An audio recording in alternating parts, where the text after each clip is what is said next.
আমাদের বাংলাদেশটা Islamic country হিসেবে বিশ্বব্যাপী পরিচিত। আমাদের প্রধান ধর্ম ইসলাম, কেননা আমাদের জনসংখ্যার প্রায় 15 কোটি ইসলাম ধর্মের।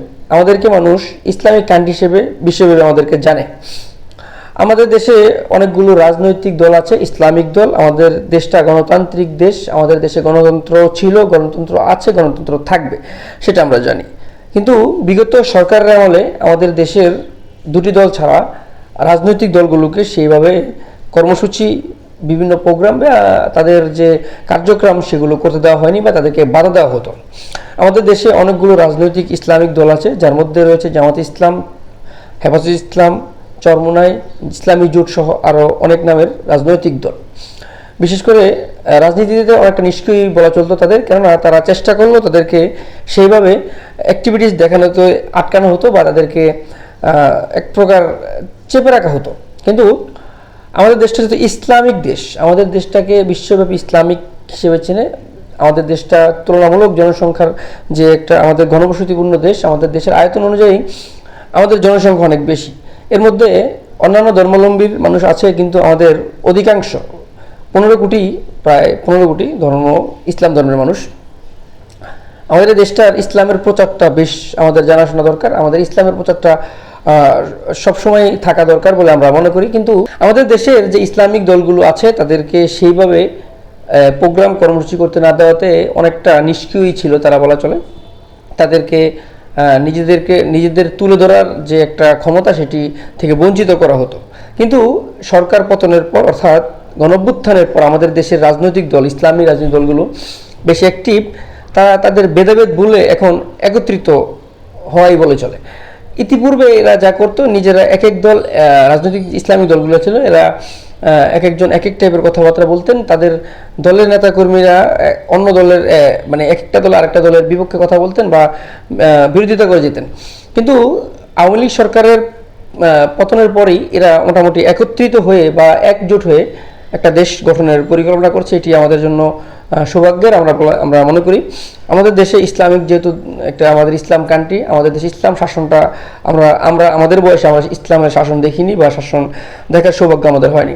আমরা চাই ইসলামিক দলগুলোর একত্রিত হয়ে তারা যে দেশের সুসংগঠিত একটি রাজনৈতিক দেশটাকে সুসংগঠিতভাবে রাজনীতি করুক, দেশের মানুষের কল্যাণে কাজ করুক। আমাদের দেশের রাজনৈতিক দল বলতে আমরা আওয়ামী লীগ আর বিএনপিকে বুঝতাম। বিরোধী দল হিসেবে আমরা জাতীয় পার্টিকে ইতিপূর্বে যা দেখে আসছি, বা জামাত ইসলামও ছিল। কিন্তু আমরা ইসলামিক দলগুলোর একটি শাসন আমল দেখিনি বা ইসলামিক দলের সম্পর্কে আমাদের তেমন একটা ধারণা নাই। আমরা চাই আমাদের দেশে একটি গণতান্ত্রিক দেশ, যেহেতু আমাদের দেশটা, আমাদের দেশে মানুষের কল্যাণে বা মানুষের স্বার্থে ইসলামিক দলগুলো কাজ করবে। ইতিপূর্বে যা হয়েছে সেটা তো চলেই গেছে, এখন এরা যা করছে সেটি আমরা অনেকটা সন্তুষ্ট। ইসলামিক দলগুলো নিজেদের অ্যাক্টিভিটি যেভাবে দেখাচ্ছে, যারা যেভাবে চেষ্টা করছেন, এটিতে আমাদের দেশে মনে হচ্ছে সামনের দিনগুলোতে আমাদের রাজনৈতিক যে ব্যক্তিবর্গ আছে এদের একটি সুসংগঠিত দেশ হিসেবে তারা কাজ করবে। আমাদের অন্তর্বর্তীকালীন সরকার প্রধান ডক্টর মোহাম্মদ ইউনূস, উনি কোনো রাজনৈতিক ব্যক্তিবর্গ নয়, তিনি একটি বিশ্বমাপের মানুষ। তাকে বিশ্বব্যাপী মানুষে মূল্যায়ন করে।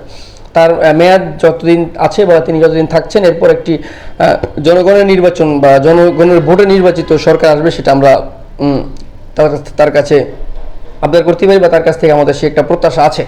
আমরা চাই অন্তর্বর্তীকালীন সরকার একটি সুস্থ নির্বাচন দেখ, যে সরকারের সেখানে নির্বাচন হোক, জনগণের নির্বাচনে যে নির্বাচিত হবে সে আমাদের দেশটাকে সুসংগঠিতভাবে চালাবে, আমাদের জনকল্যাণে তারা কাজ করবে। আমরা চাই না বিগত সরকারের আমলে যেগুলো হয়েছে বা এর আগের সরকারের আমলে যেগুলো হয়েছে সেগুলো আর কখনো আমরা ফেস করি। আমাদের দেশটা ইসলামিক দেশ। ইসলামিক দলগুলোকে আমরা আহ্বান করি, আপনারা একত্রিত থাকেন। আপনারা যে পরিমাণ নিজেদের ভেদাভেদ ছিল সেটি ইতিমধ্যে কাটিয়ে ওঠার আমরা একটি আভাস পেয়েছি। আমরা দেখেছি আপনারা জোট করছেন বা আপনারা এককভাবে কাজ করার প্রতি এখন কারো আগ্রহ নেই, সবাই মিলেমিশে কাজ করার আপনাদের একটা কথাবার্তা হচ্ছে বা আমরা সেটি আভাস পাচ্ছি।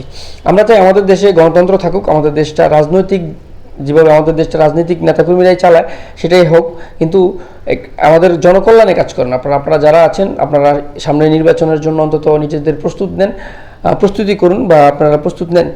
আপনাদের দ্বারা হয়তো আমরা উপকৃত হব, আমরা সেই আশায় আছি। কারণ আমরা বিগত সরকার আমলে যে পরিমাণ শাসনের শিকার হয়েছে, যে পরিমাণ মানে ভোগান্তি আমাদের হয়েছে, সেটি আমরা সামনের ভবিষ্যতে চাই না।